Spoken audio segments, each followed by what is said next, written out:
This, to this. So ngayon, mga aral tayo, no? Ano yung gawin ng assignment ko? So, syempre, magsusulat na naman tayong palangan. Kasi, baka maging kalabaw yung palangan ko, Sino kasing gustong maging kalabaw? Sunod, i-drawing na naman natin yung sarili natin. Kala mo naman, magkakasya, no?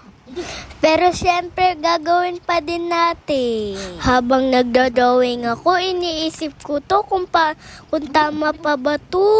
Pero wala kayong magagawa kasi nanonood lang naman kayo, no? Hoy, charot lang. Ngayon, ginagaya ko yung daliri ko. Paano naman di ako marunong, no?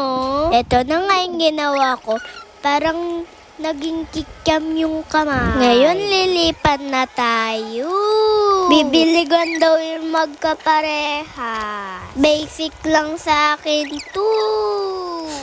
Ayang yabang, no? So, ngayon magkukulay na tayo. Mamadikin ko na, baka magalit kayo. Ito na yung finished product. Bye, guys! Sana nag-enjoy ka